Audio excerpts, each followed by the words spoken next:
saudara dengan iman katakan, kamu kelihatan lebih awet muda hari ini. Bilang saudara, yuk dengan iman bilang sama dia, kamu lebih awet muda hari ini. Puji Tuhan. Saudara, siapa yang diberkati oleh sepanjang serial khotbah Injil dan kabar baik bisa lambaikan tangannya. Gak kerasa kita sampai di bagian akhir. Saudara, saya beri judul bagian akhir di minggu ke-6 ini adalah identitas Injil. Apa judulnya Bapak Ibu? Coba yang diberkati sepanjang 5-6 minggu sampai hari ini, kita boleh kasih tepuk tangan dulu dong yang luar biasa. Ini gak luar biasa, itu biasa. Bisa lebih luar biasa lagi dong. Oh haleluya, puji Tuhan. Mari sama-sama kita akan masuk identitas Injil. Saya buka dengan sebuah kisah yang terkenal di Amerika dengan julukan Mr. Burger King. Seorang pria yang diketemukan dalam keadaan, mohon maaf, telanjang, tanpa identitas apapun, dalam keadaan hampir mati, dan dalam keadaan Bapak Ibu tidak ada yang mengenal dia. Perusahaan, pemerintah setempat, pemerintah pusat berusaha membuat iklan baik media, radio, dan koran untuk kasih tahu siapa orang ini. And you know what? Tidak ada satupun yang tahu siapa orang ini. Beberapa puluh tahun kemudian, kurang lebih 20 tahun, baru diketemukan karena ingatannya mulai muncul. Baru diketahui dia seorang yang punya keluarga, ekonominya cukup mapan, dan memiliki anak. Dalam sebuah wawancara, Mr. Nobody ini julukannya, berkata, karena saya kehilangan identitas saya tidak dapat menikmati berkat yang Tuhan kasih. Kehilangan waktu dengan anak-anaknya, melewati momen dengan istrinya, dengan keluarganya. Bisnis pencurian identitas sedang terjadi hari-hari ini. Kalau saudara tahu KTP, kartu kredit, dan NIK dan sebagainya. Saya lebih dari sekali, bisa sampai 3 kali, ada jemaat yang WA saya, Pak Pendeta ini nomornya bukan. Saya bilang kenapa memang? Karena pakai namanya Pendeta Gideon, pakai fotonya Gideon, tapi isinya pinjem duit. Saya tanya berapa pinjemnya, yang bikin saya keki. Kalau pinjemnya 1 miliar kan enak. Tapi pinjemnya cuma 100 ribu, 200 ribu. Dan kirim pulsa. Pasti jemaat kerinduanku tidak akan percaya Gideon serendah itu. Ngomong-ngomong boleh bantuin saya nggak? Nanti jawab lah. Boleh nggak? Nanti tolong bilangin sama MC yang pakai baju putih tadi. Tolong bilangin sama dia bahwa I love you full. Ingat jangan salah orang, bisa berantem kita. Yang bingung itu biarkan dia bingung sampai Tuhan datang aja, gak apa-apa. Nah oleh karena itu kita tiap hari berada dalam medan pertempuran. Saudara, identitas kita, iblis adalah sebuah pribadi yang paling benci sama Allah. Dia tahu tidak dapat menyakiti Allah. Cara terbaik iblis untuk menyakiti Allah adalah dengan menyakiti yang paling dikasihi oleh Allah, yaitu saudara dan saya. Katakan amin. Colek kiri kanan saudara, bilang kamu tuh disayang banget sama Tuhan. Bilang sama yang baru ngomong, walaupun kamu nakal, bilang. Saya tahu kok tadi malam ada yang masih dugem kan. Ini bawa alkohol, oh iya maaf ya. Nah mari kita akan belajar saudara. Saya tulis dalam slide saya, kita tidak hanya mengenal Allah melalui Yesus Kristus, tapi kita juga mengenal diri kita sendiri melalui Yesus Kristus. Kita mengenal hidup dan mati hanya melalui Yesus Kristus. Selain dari Yesus Kristus, kita tidak mengetahui apa itu hidup dan kematian atau Allah atau diri kita sendiri. Makanya semakin saudara mengenal Allah, maka semakin saudara mengenal siapa diri saudara sendiri. Semakin saudara tahu Allah itu siapa, karena kita diciptakan segambar serupa dengan Allah. Semakin saudara kenal Allah itu siapa, maka semakin saudara tahu apa rancangannya dalam diri saudara dan saya. Nah kita akan belajar ada beberapa sumber identitas yang manusia percayai menjadi gambar dirinya, menjadi siapa dia. Yang pertama adalah sumber identitasnya, yang pertama adalah ras. Dari suku apa? Orang Jawa, orang Batak, orang Papua, orang Tionghoa. Kita terbiasa kalau dengar orang Batak itu galak-galak. Padahal orang Batak itu cuma mukanya Rambo, hatinya Rinto. Orang Batak itu paling apa adanya. Kalau nembak perempuan, adik abang suka sama kau, ada pertanyaan. Kalau orang Papua paling romantis, adik kau putih, kau manis, kau juga cantik, adik kau salgu kau.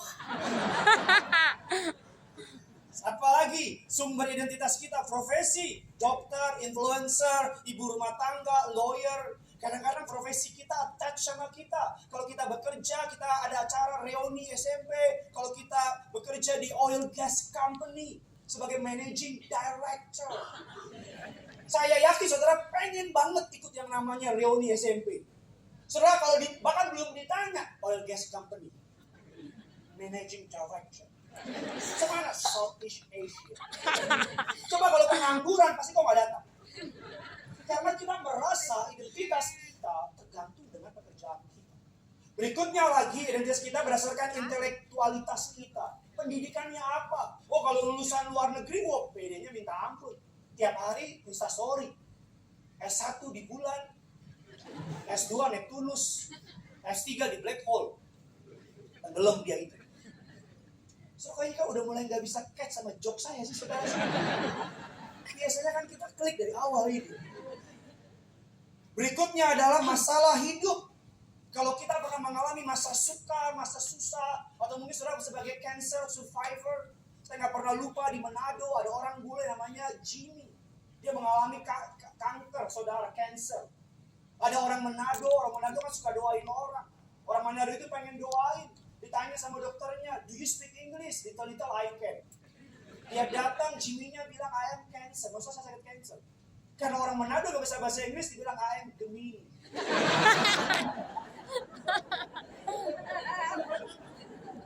Ada yang gak ngerti itu deh. Nanti malam baru ngerti dia. Injil adalah identitas, bukan hanya memberitakan. Injil mengubah kita dari dalam keluar. Sehingga identitas pertama dan terutama orang percaya adalah kita adalah orang berdosa yang sudah ditebus dan diselamatkan oleh Yesus. Sama-sama bilang sama saya orang berdosa yang sudah ditebus, diselamatkan oleh Yesus. Sekali lagi, saya adalah orang berdosa yang sudah ditebus, diselamatkan oleh Yesus. Colek kiri kanan saudara bilang, hai mantan orang berdosa, bilang. Gak ada yang salah. Lebih penting mana? Mantan orang berdosa atau mantan orang baik? Mantan orang berdosa. Ya, lebih penting mana? Mantan pelemah lembut atau mantan orang gak sabaran? Sama aja itu. Saya ngetes saudara aja. Lebih penting mana? Mantan orang pelit atau mantan orang jahat? Sama aja. Dan orang pelit lah. Saya nggak ngerti ngomong apa. Mantan orang berdosa. Setiap saudara dan saya, kita mantan orang berdosa. Mari kita akan belajar lebih dalam lagi. Bagi Tuhan untuk mengeluarkan bangsa Israel dari tanah Mesir hanya butuh beberapa hari. Tapi bagi Tuhan untuk mengeluarkan Mesir dari hati orang Israel butuh 40 tahun. Saya ulang sekali lagi, bagi Tuhan untuk mengeluarkan bangsa Israel dari tanah Mesir hanya butuh 11 hari. Tetapi bagi Tuhan untuk mengeluarkan Mesir dari hati bangsa Israel butuh 40 tahun. Sekalipun mereka bukan budak lagi, tetapi sekalipun mereka sudah dibebaskan, sekalipun mereka tidak ada lagi berada di perbudakan, sekalipun mereka sudah tidak lagi ada di Mesir, tetapi mental budak itu tetap jadi identitas orang Israel. Sekalipun Allah memberi 10 tulah, tapi ketika mereka melihat laut merah, bangsa Israel tetap ketakutan. Sekalipun tiang awan, tiang api menyertai dia, tapi ketika mereka melihat yang namanya musuh, tetap ketakutan. Sekalipun bangsa Israel melihat air yang pahit di Mara berubah menjadi anggur manis. Ini orang Kristen bukan sih? Air yang pahit berubah jadi apa? Manis. Manis. Tapi tetap saja mereka takut kelaparan. Kadang-kadang nggak peduli berapa banyak Tuhan tolong, saudara. Tapi kalau hati kita masih, identitas kita masih yang dulu, pasti jatuh lagi, pasti kalah lagi. That's why identitas Injil adalah yang Tuhan berikan kepada saudara dan saya. Mari kita lihat di Amsal 23 ayat yang ke-7. It's getting better. Pay attention. Atas anugerahnya pulang dari tempat ini saudara pasti diberkati. Yuk, Amsal 23 ayat yang ke-7. Kita baca dengan semangat 45. 3, 2, 1, ya. Sebab seperti orang yang membuat perhitungan dalam dirinya sendiri, demikianlah ia. Sebab seperti orang yang membuat perhitungan dalam dirinya sendiri, demikianlah ia. Gak peduli orang mau ngomong apa soal saudara, kalau saudara gak percaya ngomong apa. Sebagai contoh, saudara mau sekurus apapun, tapi kalau saudara masih merasa gemuk, aduh gue gemuk banget nih. Sampai yang kurus, yang gemuk lihat saudara. Kalau yang kurus itu gemuk, gue Daniel loh. Pernah gak ketemu orang yang kita tahu dia kurus banget? Kalau kita nyalain kipas angin, terbang dia. Tapi masih ngerasa, aduh aku gemuk banget. Kita kan yang gemuk merasa tersinggung. Kita lu. Pernah gak ketemu orang yang kita bilang cantik banget? Tapi kalau ketemu kita, aduh gue gak pede. Aduh gue jelek. Sampai yang kurang cantik lihat kita bilang, gila model lu cantik kayak gitu dibilang jelek, gua alien apa gimana? Karena selalu isunya adalah, pernah gak lihat orang yang pernah miskin dan tiba-tiba jadi kaya? Hartanya banyak tapi mentalnya gak berubah. Miskin itu keadaan, tapi mental miskin itu karakter. Dia semua miskin apa gimana sih? Oleh karena itu kalau kita melihat, mari kita akan belajar Injil dan narasi. Dunia ini penuh dengan narasi.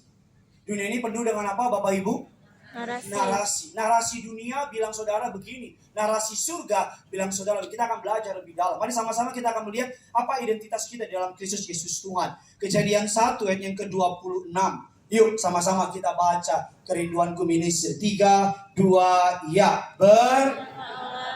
Baiklah kita menjadikan manusia menurut gambar dan rupa kita, supaya mereka apa? Atas ikan-ikan di laut, dan burung-burung, di udara, dan atas bumi, segala binatang melata yang merayap di mana? Apa identitas kita yang pertama? Kita katakan berfirmanlah Allah, baiklah kita menjadikan manusia menurut gambar dan rupa Allah. Identitas manusia yang pertama adalah kita adalah ciptaan. Kita adalah ciptaan. Kalau ada ciptaan, maka harus ada sang pencipta. Maka keberadaan kita, kalau kita tidak mengakui adanya sang pencipta, jangan pernah make sense. Saudara sadar nggak sadar, dunia sedang bangun narasi bahwa Tuhan itu nggak ada. Betul apa tidak? Bahwa Tuhan itu nggak ada. Saudara itu diciptakan oleh Allah. Saudara bukan berasal dari yang namanya Big Bang Theory. No. Saudara bukan berasal dari yang namanya teori dari monyet jadi manusia. Nggak ada. No. Saudara dari ciptaan segambar serupa dengan Allah. Walaupun banyak manusia yang kelakuannya kayak binatang. Saudara yang bilang saudara adalah ciptaan, bukan sang pencipta. Berhenti bermain sebagai Tuhan. Kau bukan Tuhan. Kenapa Bapak ngomong gitu? Karena banyak dari kita mengambil keputusan tanpa tanya sama Tuhan. Banyak dari kita kalau benci sama orang kita nggak ngampunin. Banyak dari kita mengandalkan kekuatan kita. Berarti saudara sedang bersikap sebagai Tuhan. Yang pertama, identitas kita di dalam Kristus Yesus Tuhan adalah kita ciptaan. Keberadaanmu akan masuk akal kalau engkau mengakui, mempercayai adanya sang pencipta. Bukan Tuhan yang bergantung sama saudara, tapi saudara yang bergantung sama Tuhan. Bukan Tuhan yang membutuhkan saudara, tapi kita yang membutuhkan Tuhan. Yang kedua, kita bilang kamu diciptakan, baiklah kita menjadikan manusia menurut gambar dan rupa Allah. Identitas pertama, kita adalah ciptaan. Identitas kedua, saya adalah gambar dan rupa Allah. Saya pendeta yang percaya tidak ada orang yang jelek, yang ada unik. Amin. Karena bagimu jelek, bagi orang lain cantik. Bagimu hitam itu jelek, bagi orang hitam itu eksotis. Bagimu putih itu cantik, bagi orang putih itu membosankan. Saudara diciptakan segambar serupa dengan Allah. Jadi enjoy, nikmatin. Kalau hidungmu memang diciptakan ke dalam, jangan kau pancing-pancing. Jangan kau mancing-mancing. Karena Tuhan tahu engkau suatu hari akan bekerja di proyek. Dan ketika engkau lagi jalan karena hidungmu ke dalam, paralon jatuh kau lolos. Tapi kalau hidung mau maju, paralon jatuh, mati maho. Para perempuan, engkau diciptakan segambar serupa seperti Allah. Perempuan maksudnya paling berani. Allah kasih alis, dia hapus, dia gambar ulang.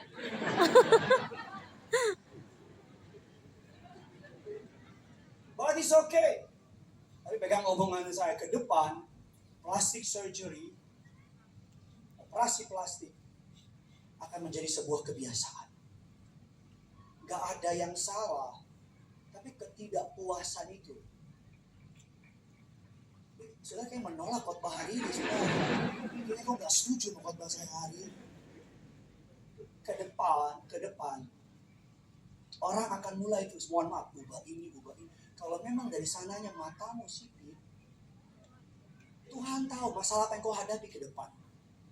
Karena kalau terlalu besar matamu, kau penakut. Ini dibikin sipit. Biar kau bilang, kayaknya bukan setan deh. Kayaknya orang. Karena kalau jelas, setan.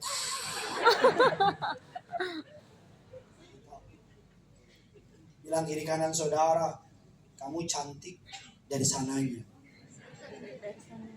Bilang sama orang ngomong,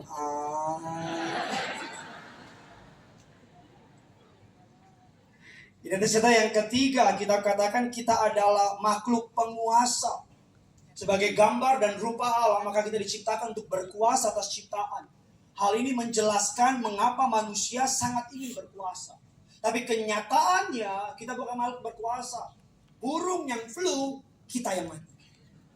Halo? Flu burung. Halo? Burung yang flu, siapa yang mati? Manusia. Kita. Tikus yang kencing, Yang sakit. kita yang mati. Nyamuk gigit kita, Kita yang berdarah. UGD. Demam berdarah. Padahal dulu saya percaya ini gak ada di Alkitab saudara. Ini liar tapi kudus. Tapi ada di Alkitab saya. Saya percaya zaman dulu nyamuk itu diciptakan oleh Allah. Ketika Adam gak bisa tidur, maka Adam akan manggil nyamuk kumpul. Maka nyamuk akan kumpul. Ada bilang nyanyi, maka nyamuk akan nyanyi. Weng weng weng weng weng weng weng weng weng weng weng weng weng weng weng. Biar tapi kudus. Yang ketiga, kita dicatatkan sebagai penguasa. Identitas kita yang keempat adalah penerima mandat. Tuhan menciptakan kita untuk bekerja, kuasai bumi, dan kelolalah itu. That's why kenapa kalau manusia nggak kerja, ngerasa kehilangan jati diri. That's why manusia kalau nganggur, ngerasa kayaknya nggak bisa buat apa-apa. Karena tanpa sadar bahwa memang Allah memberikan kita mandat. Bumi ini di bawah kuasa kita. Alkitab katakan demikian. Yang kelima, identitas kita adalah, Alkitab katakan kita adalah penerima wahyu. Allah memberikan firman-Nya dan kita menyampaikan firman itu kepada yang lain sebagai penerima wahyu. Dan yang keenam, kita adalah penafsir atau pemberi makna. Ketika Allah menciptakan langit dan bumi, ketika Allah menciptakan binatang, Allah nggak ngurusin apa nama binatang. Siapa yang kasih nama binatang? Manusia. Kalau manusia bilang yang gede itu, yang bercula itu, yang berbelalai itu nyamuk, maka nyamuk. Kalau manusia bilang yang besar itu adalah singa, maka singa. Allah memberikan nama binatang kepada kita. Karena kita adalah makhluk penafsir. Kita adalah makhluk pemberi makna. Sebelum kejatuhan manusia, ini semua bagian kita. Saudara, dengar baik-baik, catat baik-baik. Karena engkau gak akan pernah mengerti apa your purpose di dunia ini kalau engkau gak ngerti apa yang Tuhan plan untuk saudara. Amin ke apa gitu. Mari kita akan melihat sebelum kejatuhan, penciptaan semuanya sangat baik. Penciptaan, kejatuhan manusia membuat semuanya terkorupsi oleh dosa. Penebusan oleh darah Yesus, pembaruan oleh Injil, akhir zaman semuanya dipulihkan. Doa saya seluruh jemaat di tempat ini semuanya dipulihkan oleh Allah. Kasih tepuk tangan dulu yang luar biasa. Saat selanjutnya, this one really good. Ini identitas kita yang saya bilang tadi ada 6. Identitas kita, ciptaan, gambar, rupa Allah, makhluk penyembah, makhluk penguasa, penerima mandat. Sebelum kejatuhan, kita ciptaan menemukan arti di dalam Tuhan. Setelah kejatuhan, kita menemukan arti di luar. Dulu kita menemukan siapa kita di dalam Tuhan. Tapi ketika manusia jatuh dalam dosa, kita menemukan nilai diri kita di luar Tuhan. Sebelum kejatuhan, kita adalah gambar dan rupa Allah. Sebelumnya kita memantulkan kemuliaan Tuhan. Tapi setelah kejatuhan manusia, kita mencari kemuliaan diri sendiri. It's all about me, myself, and I. Sebelum kejatuhan, kita adalah makhluk pencipta. Menyembah pencipta. Hidup kita hanya menyembah. Tapi setelah kejatuhan, kita menyembah ciptaan. Dulu, dunia di bawah kita. Setelah kejatuhan, dulu kita makhluk penguasa, kita diberi fungsi menaklukkan bumi. Tapi setelah kejatuhan, kita ditaklukkan oleh ciptaan. Saudara kayaknya gak tertarik sama khotbah ini semua. Amin. Sebelum kejatuhan kita bekerja dengan sukacita demi kemuliaan Tuhan. Tapi setelah kejatuhan, kita bekerja dengan jerih payah demi kebutuhan dan pembuktian diri. Setelah kejatuhan, nah mari kita akan belajar setelah Yesus mati di kayu salib. Ini yang saudara dengar khotbah hari ini kalau di teologi 4 SKS. 4 SKS itu 6 bulan. Tapi saya padatin 40 menit. Dan kabar baiknya saudara gak bayar SPP. Dan kabar baiknya gak ada PR akhir. So dengar, catat, foto. Pulang dari tempat ini kau jadi pribadi yang sangat jauh berbeda dari sebelumnya. Setelah Yesus mati di kayu salib, mari kita lihat 2 Korintus 5, 17, 20. Sambil saya undang pemain keyboard bisa bantu saya. Yuk, sama-sama kita baca. 2 Korintus 5 ayat yang ke-17. 3, 2, ya. Jadi siapa yang ada di dalam Kristus, ia adalah ciptaan yang baru. Yang lama sudah berlalu, sesungguhnya yang baru sudah. Yang pertama, identitas kita yang baru di dalam Kristus. Jadi siapa yang ada di dalam Kristus, dia adalah Ciptaan baru. colek kiri kanan saudara, katakan kamu ciptaan baru. Ciptaan baru bukan versi upgrade. Ciptaan baru bukan porsi yang diperbaiki. Tapi ciptaan baru sebagai contoh. Kalau bass ini senarnya rusak dan saya ganti dengan senar yang baru, ini ciptaan baru atau yang sudah diperbaiki? Sudah diperbaiki. Kalau bass ini kotor dan saya cuci jadi bersih, ini ciptaan baru atau yang sudah dibersihkan? Sudah dibersihkan. Kalau keyboard ini tadinya nggak bisa musik yang lain, tapi saya upgrade. Ini ciptaan baru atau hanya di-upgrade? Hanya di-upgrade. Yang Yesus maksud dengan ciptaan yang baru, yang lama ini diganti dengan yang baru. That's why di perjanjian lama Yesus bilang, Allah bilang, hatimu untuk taat. Tapi di perjanjian yang baru, Alkitab bilang, aku akan memberikan hati yang Baru. That's why kenapa ada orang yang tadinya narkoba, tiba-tiba stop. Gak narkoba. Tadi saya dengar ada teman saya di belakang datang ngobrol. Dia perokok. Ke gereja. Pendeta bilang hari ini siapa yang mau berhenti ngerokok, doa. Dia cuma bilang ini, saya cuma bilang amin doang pastor, amin pastor. Cuma ngomong amin doang. Dan nangis lagi, gak amin. Tapi amin.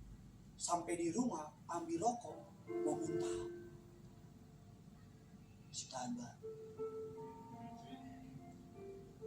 Kamu tuh ciptaan baru. Kamu tuh bukan di-upgrade. Kamu tuh bukan dibenerin. Tapi yang lama dari kamu, diambil oleh Allah. Dia kasih hati yang baru sama kamu. Saya bilang minggu lalu, saya orang yang narkoba, Kemarin orangnya WA saya, Pak Pendeta, pakai kesaksian saya ya. Saya bilang, iya, kenapa? Gak suka lu? Enggak lah. Gak apa-apa Pendeta, pakai aja. Saya kan bilang minggu lalu, suami istri narkoba, bahkan jadi drugs dealer. Suatu hari atas anugerah Allah mereka ikut jadwal saya. Bukan saya yang hebat, bukan. Dengar firman, 1-2 bulan dari narkoba stop. Benar-benar stop. Dulu 4 anaknya lahiran dalam keadaan high. Bahkan masih gendong nih anaknya ini baru lahir. Dia bilang sama suaminya, mau mana lo? Jangan habisin barang ya. Bagi barangnya. Dari narkoba, drugs dealer. Sekarang mereka berdua suami istri dipakai untuk melayani ke penjara-penjara. Bahkan yang lucu dulu, dia punya pasien, dia layani kirim barang. Ketemu di penjara yang dikasih barang sama dia, sekarang dikasih firman.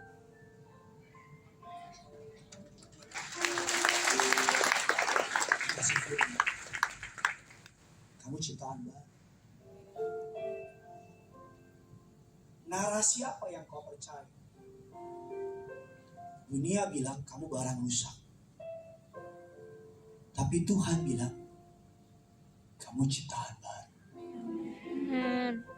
Kalau saya dengerin narasi yang orang bangun soal saya,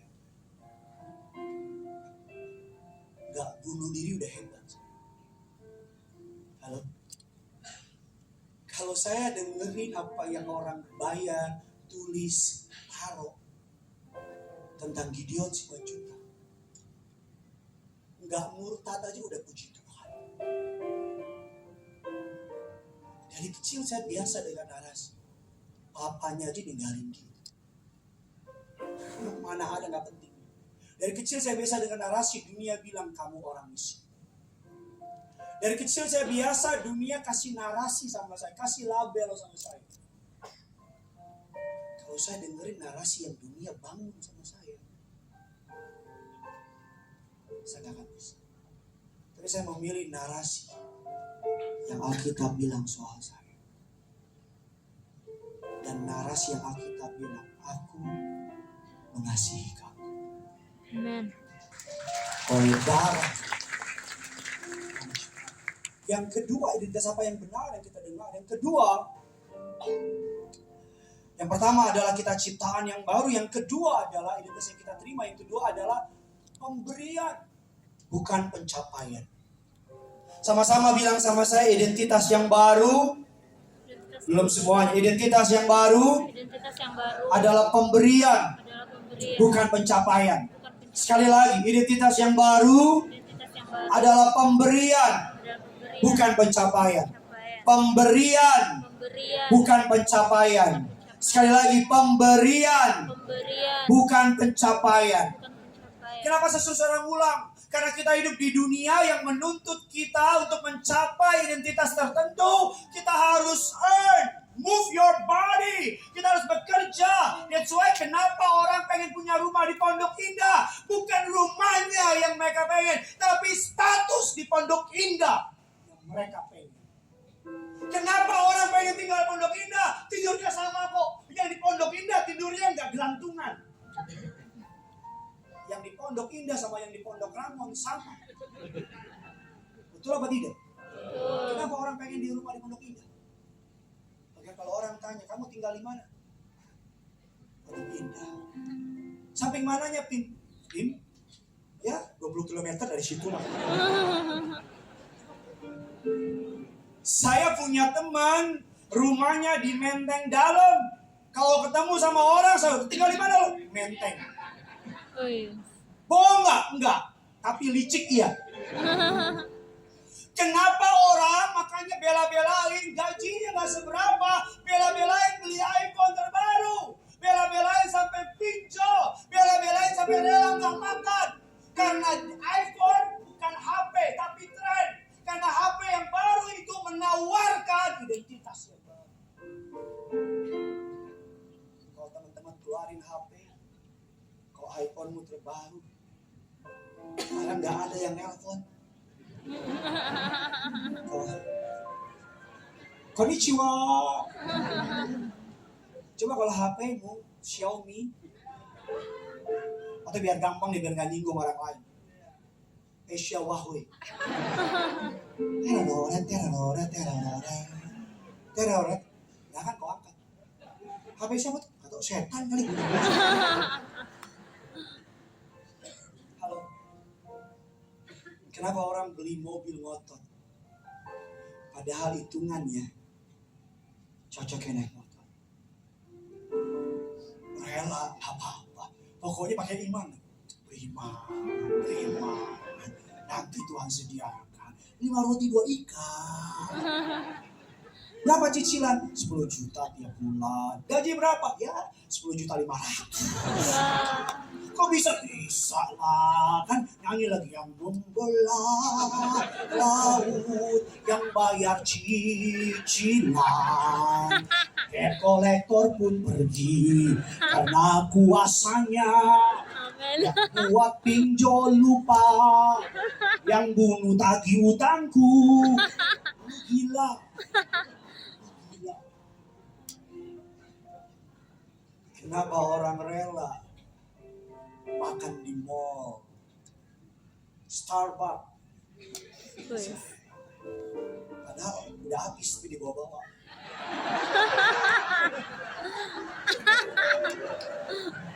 Hei, apa kabar? Apa ini? Americano. Ayo, sampai di rumah dicuci, besok bawa lagi.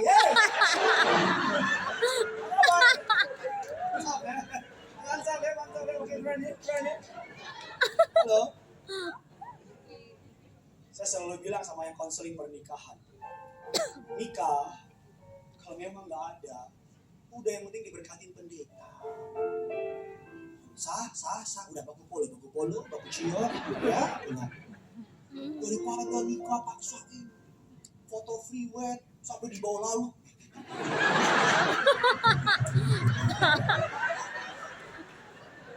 Survei membuktikan orang pernikahan dia nggak peduli sama foto free wed. Dia nyampe ini mah daging babi itu. Dia kalau udah makan baru dia lihat. Dia bilang ceweknya cantik ya, kok cowoknya jelek ya. Terus istrinya bilang kayak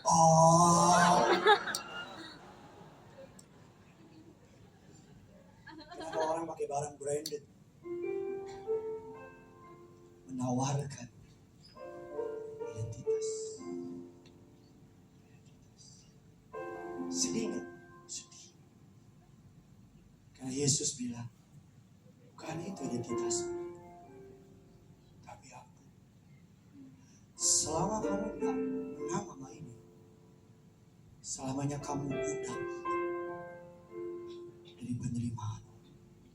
Kalau memang berkatnya masih naik Gojek, it's okay. Gak ada yang salah sama Gojek. Kalau memang berkatnya masih HP yang cuma bisa SMS, gak bisa WA, it's okay. Rumah mama saya dekat sama sekolah. Saya perhatikan karena tinggal bertahun-tahun di sana. Kalau yang mamanya antar pakai mobil, masih berhenti depan sekolah. Makin bagus mobilnya, berhenti depan kelas.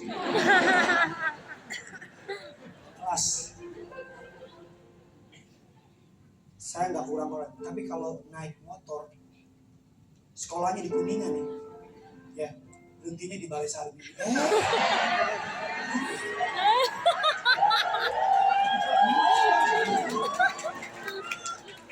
Saya mau ngetes aja. Nggak di Sarbi, di SCBD. Itu yang nggak ketawa orang baru itu dia.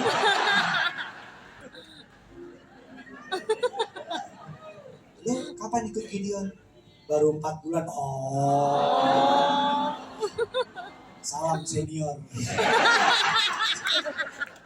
Saya ketua Gideon Sektor Jakarta Selatan. Makin diam itu, makin orang baru. Yang ketiga, dan cerita yang ketiga adalah kita ditebus. Sama-sama bilang sama saya, di dalam Kristus Dalam Kristus saya ciptaan baru. saya ciptaan baru. Diberi, Diberi, bukan saya capai. bukan saya capai. Ditebus, Ditebus, bukan diperbaiki. bukan diperbaiki. Yang membedakan kekristenan, yang membuat Kristen unik, berbeda dengan agama yang lain. Agama Tuhan hanya duduk di pinggir lapangan dan memotivasi hambanya. You can do it, you can do it, ayo, kamu bisa. Membuat kekristenan unik. Tuhanmu dan Tuhanku gak duduk di pinggir lapangan. Dia berjalan dengan engkau, bergerak bersama dengan engkau, akan menghadapi masalah. Dia intimated di dalam peperangan. That's why yang terakhir, kabar buruknya hidup di dunia yang berdosa ini, Injil bukannya satu-satunya narasi yang ada di sekitar kita. Narasi dunia sedang dibangun. Narasi dunia bilang kalau memang kamu laki-laki dan kamu ngerasa bahwa kamu perempuan, accept it, terima, itu dari Tuhan. Kita punya gender tergantung what we feel, bukan apa yang Tuhan bilang. I have nothing about it. Saya nggak punya apapun selain cinta. Kalau saudara di sini ada kaum LGBT, I do love you. Boleh nggak ibadah? Silakan. Ada orang DM saya, Pak Pendeta saya seorang LGBT. Boleh nggak ibadah di kerinduan? Udah. Tapi Pak Pendeta saya seorang laki-laki sudah jadi perempuan. Masih boleh nggak datang? Tapi Pak Pendeta saya takut jemaat ngeliatin. Saya gembala di sini, lead pastor di sini akan nyambut kamu depan pintu. Tapi Pak, diam kau. Moncong lu, apa lagi gue? Mau jemput sampai rumah lo. Gue gendong, ayo. Jadi kalau di sini ada jemaat Tuhan yang tatoan, yang pang, yang antingan. Di sini kalau ada di duduk saudara, samping saudara LGBT yang tidak sesuai yang saudara lihat, sebagai gembala tempat ini saya mohon jangan dihakimi. Kalau kasih salam sama dia, salam apa kabar, senyum. Karena bukan urusanmu bagaimana dia bertobat. Urusanmu dan urusanku tunjukin Yesus dalam diri kita. Amin. Tunjukin Yesus dalam diri kita. Nothing, gak ada, hanya cinta. Saya nanti mau undang ada beberapa orang-orang yang mau ibadah. Jadi nanti kalau ada di sini yang diri-diri, engkau cukup jangan bawa balon.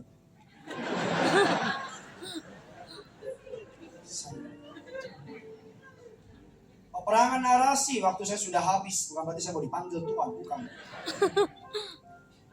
Tampilkan slide saya terakhir, so diberkati, amin. Amin. Slide saya terakhir. Di Taman Eden dosa pertama kali terjadi bukan karena iblis, tapi karena peperangan narasi. Allah berkata kepada manusia bahwa pohon pengetahuan yang menarik, yang baik untuk dimakan, buahnya pohon kehidupan. Ular berkata kepada Hawa, tentulah Allah mengetahui bahwa pada waktu kamu memakannya, matamu akan terbuka dan kamu akan menjadi seperti Allah. Celakanya, Hawa lebih percaya narasi ular daripada narasi dari Tuhan. Di Taman Eden pertama kali manusia jatuh dalam dosa karena peperangan narasi. Iblis berkata narasi yang lain sama Hawa. Allah bilang narasi yang sebenarnya, kamu diciptakan segambar serupa dengan aku. Iblis bilang apa? Kalau kamu makan buah-buah pengetahuan baik dan benar itu kamu menjadi serupa dengan Allah. Dikorupsi. Dan modus operandi iblis masih sama sampai hari ini. Dia mainin narasi. Kamu gagal. Kamu miskin. Kamu bangkrut. Kamu gak berhasil. The choice is in your hand. Saya ketika sama istri bangun kerinduan tuh ministry. Orang bangun narasi soal saya. Buka aja yang kecil. Ruko aja dulu gak apa-apa. Tapi saya percaya saya naik bukan turun. Saya jadi kepala.